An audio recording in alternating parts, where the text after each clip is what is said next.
చూస్తుంటే మన పవన్ కళ్యాణ్ గారు వచ్చేసారు నిన్న చానాళ్ళ తర్వాత. షూటింగ్ జరిగింది కదా, గడ్డం ట్రిమ్ము, జుట్టుకు రంగు. మొన్న ఎప్పుడో ఆ షూటింగ్ బట్టలతో వచ్చేసినట్టున్నా టక్కు ఎక్కువ చేసిన అయిపోయింది, ఇవాళ మార్చుకుని వచ్చినట్టున్నారు. ఆయన మాట్లాడతాడు. ఏం మాట్లాడతారు ఆయన? నన్ను రెచ్చగొట్టబాకండి, సినిమా డైలాగులు చెప్పబాకండి. వాళ్ళు రోజు మన జీవితమే సినిమా డైలాగులు. సినిమాల్లో చెప్తే పర్లా, అక్కడేమో టేకుల మీద టేకులు తింటాం, ఇక్కడ మాత్రం గబగబా చూసుకుని చదివేస్తాం సినిమా డైలాగులు. మీరు పార్టీ పెట్టిన దగ్గర నుంచి 2014లో పార్టీ పెట్టిన దగ్గర నుంచి ఈరోజు దాకా రాజకీయ వేదికల మీద మీరు మాట్లాడే ప్రతి మాట సినిమా డైలాగ్ కాకుండా వాస్తవానికి దగ్గరగా ఒక్క మాట అంటే ఒక్క మాట, ప్రజల జీవితాలకు దగ్గరగా ఒక్క మాట అంటే మాట మాట్లాడారా మీరు అని అడుగుతున్నా. ఈయనంట ఉద్యోగం చేసుకుంటున్నాడంట, కరెక్ట్గా చెప్పాడు. ఆయన ఉద్యోగం ఏంటి? సినిమా నటుడు, నటించుకున్నాడు. మనకే తెలియలే. లేదా చంద్రబాబు నాయుడు గారికి అనుకూలంగా పనిచేసేటువంటి ఒక రాజకీయ ప్రముఖుడు. పార్టీ పెట్టింది దాని కదా. అప్పుడు నేనేమో రాజకీయాల్లో ఎక్కడైనా పార్టీ పెట్టేది ప్రజలను ఉద్ధరించడానికి, అంతిమ లక్ష్యం ప్రభుత్వాన్ని ఏర్పాటు చేసి ప్రజల మన్ననలను పొంది ప్రజల హృదయాలను గెలిచి ప్రభుత్వాన్ని ఏర్పాటు చేసి తద్వారా విస్తృతమైనటువంటి ప్రజా సంక్షేమాన్ని, ప్రజాసేవని, రాష్ట్రాభివృద్ధిని 10 తరాలు గుర్తుండేట్టుగా ప్రతి ప్రభుత్వం నాకంటూ ఒక మైలురాయి ఉండాలి అని చెప్పని కాంక్షతో, ఆకాంక్షతో, సంకల్పంతో పనిచేయడానికి రాజకీయ పార్టీలు పెడతారు. భారతదేశంలో కాదు ప్రపంచంలో మొట్టమొదటిసారిగా అద్దెకి ఇవ్వటానికి టెంట్ హౌస్ ఇచ్చినట్టుగా అద్దెకి ఇవ్వటానికి ఒక పార్టీ వచ్చింది. ఇది విచిత్రమైంది అని చెప్పి నేను చెప్తే నన్ను మా వాళ్ళే తెగ బూతులు తిట్టారు. ఇవాళ చెప్పండి మీరు, ఏం జరుగుతుంది? ఇవాళ వారు అధికారంలోకి వచ్చారు కదా, రానివాడు అంటావు జగన్మోహన్ రెడ్డి గారు. నువ్వెవరివి అసలు రానివ్వటాయి? నేను అడుగుతాను పవన్ కళ్యాణ్, నువ్వెవరివి జగన్ని మళ్ళీ అధికారంలోకి రానివ్వనంటాకి? నువ్వెవరివి? సంవత్సర కాలంగా ఎక్కడున్నావు? ఈ రాష్ట్ర ప్రజలకు ఏం చేశావు?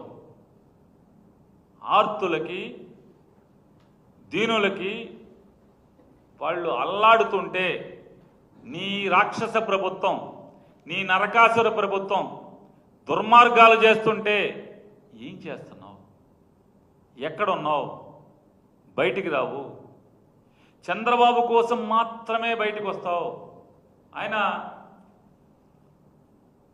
మీరు 2019లో కూడా చెప్పారు ఇట్లాగే, జగన్ రాడు, రానివ్వను, ఇది నా శాసనం. ఈ సినిమా డైలాగ్ కదా తమరేగా మాట్లాడింది. వచ్చిందా రాలేదా? అంతిమంగా ఈ రాష్ట్ర ప్రజలు మాత్రమే న్యాయ నిర్ణేతలు. జగన్ని తేవాలన్నా, ఆపాలన్నా, చంద్రబాబుని పాతాళానికి తొక్కాలన్నా, సీటులో కూర్చోబెట్టాలన్నా ఈ రాష్ట్ర ప్రజలదే అంతిమ నిర్ణయం తప్పితే నీకులాగా నాకులాగా ఈ రాష్ట్రంలో ఉన్నటువంటి ఏ గొట్టాంది పాత్ర ఉండదనేది నువ్వు నేను తెలుసుకుంటే మంచిదని చెప్పినది కూడా ఆయనకి చెప్తూ, ఆయన ఏంటంట, ఆయనకి దమ్ము, గుండెల్లో ధైర్యం ఉందంట, ఆయనలో ఉన్న వేడి చల్లారిందంట, ఆయన ఉద్యోగం ఆయన చేసుకుంటున్నా అంట. రెచ్చగొట్టకూడదంట ఆయన్ని. ఎవరు రెచ్చగొట్టాడు? సుగాలి ప్రీతి గారు ఏమైపోయారు? ఏం చెప్పారు మీరు? వాడుకోవటమేనా రాజకీయం కోసం? అంటే ఒక పసిపిల్ల అదృశ్యమై మరణించిందా లేదా తెలియక కొట్టుముట్టాడుతున్నటువంటి ఒక తల్లి కన్నీరును కూడా రాజకీయాలకు వాడుకునేటువంటి వాడిని ఏమంటారు? మీరే ఎత్తుకోండి డిక్షనరీలో. నేనేమన్నా మీకు గుర్తు చేస్తున్నా. ఏమయ్యారు? ఏం చేశారు? ఆ ఉద్యోగం మీద ఉన్నారా? పోనీ అది ఎప్పుడు జరిగింది?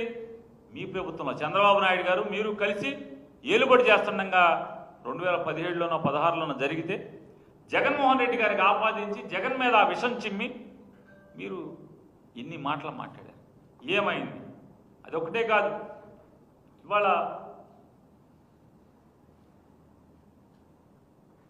ఆయన అంటాడు పీకలకు కోస్తాం. ఎవడన్నాడు పీకలు కోస్తామని? జగన్ గారు అన్నాడా పీకలు కోస్తామని? ఎవరు ఇవాళ పీకలు కోస్తున్నది ఎవరు?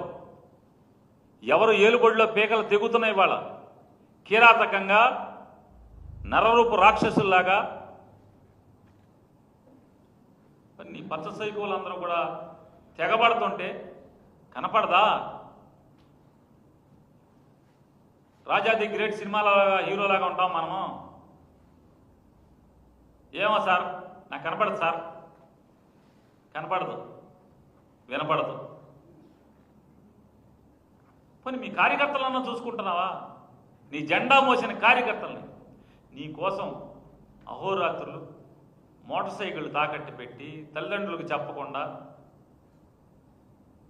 వేలు లక్షలు ఖర్చు పెట్టి నాశనం అయిపోయినటువంటి కార్యకర్తలను ఏమైనా చూస్తున్నావా? ఎవరిని చూస్తున్నావు? ఎవరిని ఉద్దేశిస్తున్నావు అంటున్నా. ఏదో హెలికాప్టర్ మేము ఎక్కించుకోలేదని ఏడుస్తున్నామని మళ్ళీ ఏదో డైలాగ్ చెప్పడం తప్పితే, మీరు మీ ఫ్యామిలీ మీ పిల్లలు ఎక్కి తిరగటం తప్పితే ఏముంది? ఎవరిని చూస్తున్నారని అడుగుతున్నాను. మళ్ళీ చెప్తాడు ఆయన, నారా చంద్రబాబు నాయుడు గారికి అనుభవం ఉంది, ఈ ఆర్థిక వ్యవస్థను ఆయన మాత్రమే నడపగలడు, నాకు నడపడం చేత కాదు, నాకు పోరాటం చేత.